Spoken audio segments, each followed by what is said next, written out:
it's not very surprising, which is good because it's a shoe that you can really rely on for easy paces, easy miles, and it's not a shoe.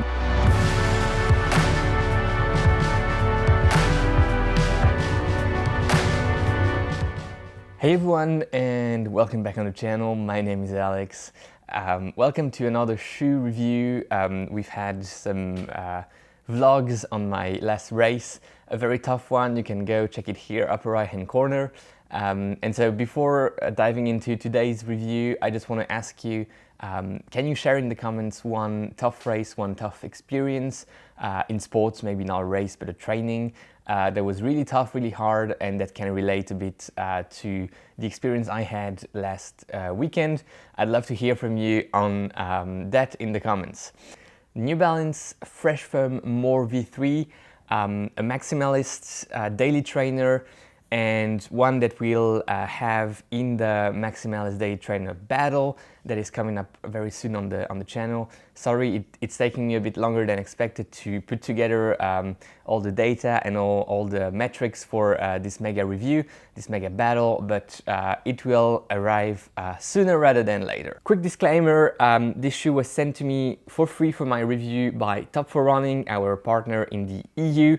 If you want to get your shoe on Top 4 Running, there's a discount code available for all of you, and the discount code applies to everything on the website, the More V3 for instance, but also brand new items that just released or items already on sale. So if there's already a discount on the site, the discount code applies on top of that, which I think is quite interesting. I'm going to put a link here.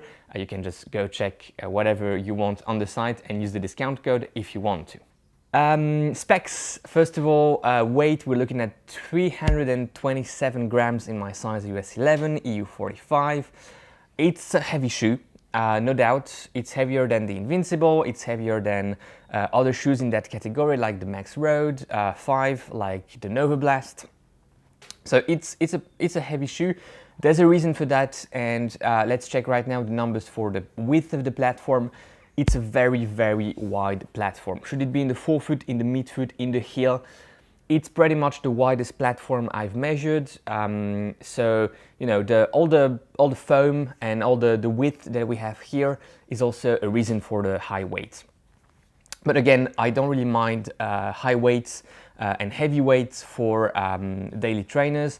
You know, it's not a racing shoe, and having a bit of weight for daily training doesn't really matter. To the contrary, sometimes it can even help when transitioning to faster shoes, lighter shoes, to feel faster and to feel like you have less weight on your feet. So hey, why not? Durometer scores, this is quite interesting. This is a combo that we've never really had in those proportions. We're looking at something in the mid 30s, 35, 36 if I remember well, but you have numbers on your screen right now. For the FreshFoam midsole, I expected a lower number, but then again, you know, it also makes sense for New Balance to differentiate the FreshFoam midsole from the Fuel Cell midsole, and so the Fuel Cell is in the 20s, low 20s, and the FreshFoam seems to be in the mid 30s, at least in this iteration here on the More V3. And then, however, the outsole isn't as hard as on some other shoes. Here we're looking at something in the high 40s, low 50s if I remember well. I didn't check the numbers before shooting the video, so you have them on the screen, but I know that the combo is interesting because we have something harder than I expected for the midsole, but way softer than most outsoles here on the outsole of the FreshFoam More V3. And I think the combo is actually, you know, softer than what the numbers may tell in terms of midsole at least. So that's quite interesting. Last but not least, the drop. We're looking at a 4 millimeters drop, 33 in the heel, 29 in the forefoot. Yeah, I think that's quite interesting. We're gonna come back to that in the ride of the shoe, but keep that in mind. Upper, we're looking at that engineered type of mesh. It's a thick upper. It's plush, it's comfortable, but it's really thick, not super breathable. The tongue is extra padded, extra thick, extra, extra plush. I I think it could be a bit less than that. Here there's a bit too much of it. It's very comfortable though, no issues here, but I think the comfort would still be amazing with a bit less material should it be on the upper. Upper is actually okay, but especially on the tongue, and that's my major complaint here. The heel, same here, very plush. You have that slight flare going on.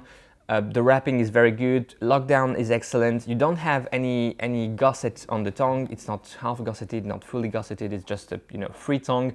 But nevertheless, the lockdown and the wrapping is very good. That's for the upper. Again, the heel counter here is rather stout.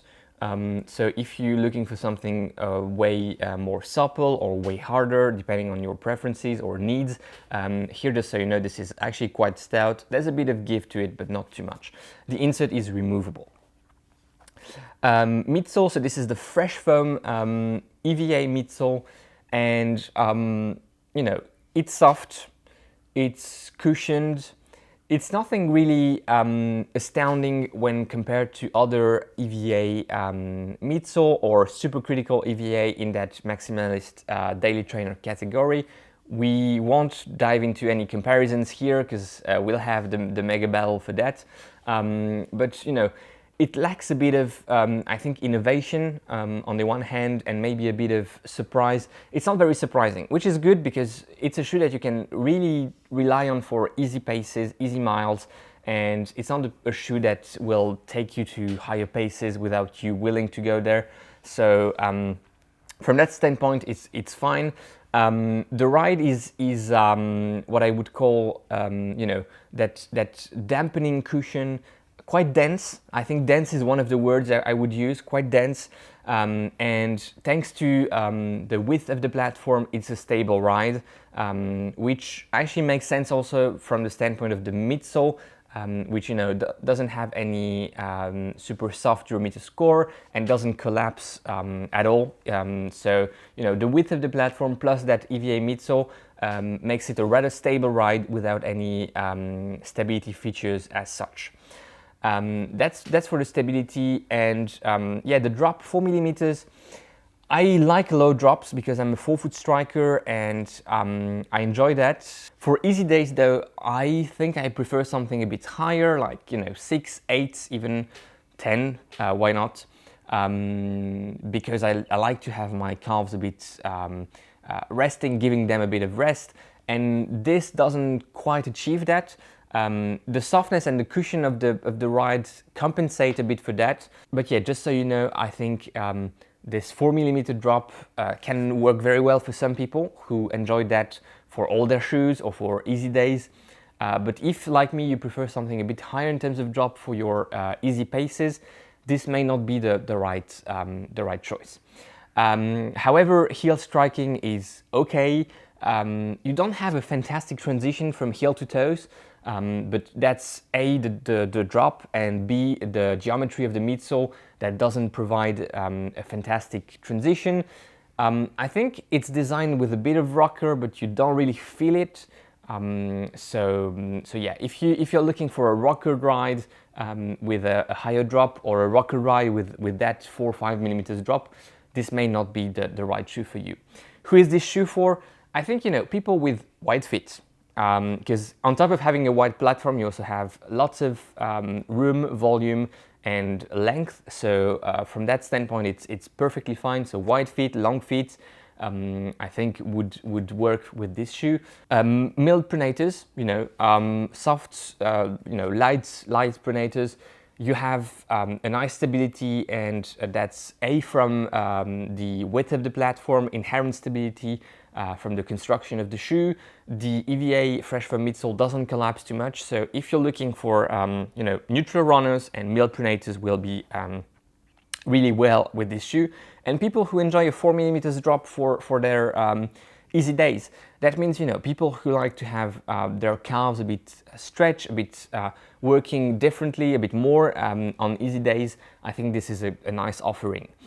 It's It's overall a very nice build, a very nice offering. Price point is $130, 140 euros, if I'm not mistaken, but please correct me in the comments if I'm wrong. So it's a decent price point for a daily trainer. 110, 120 would be even better, but let's say it's fine. And without being surprising, it's actually working quite nice. So yeah, that's my take on the More V3. I'm not going too much into details, as you can see, because I want to keep some of it for the mega battle between Maximalist daily trainers. So yeah, I hope you enjoyed this review, guys. This is it for today. Enjoy your run if you're headed outside for a run. Enjoy your ride. Go beyond your limits, as always, and most importantly, take care, guys. Bye-bye.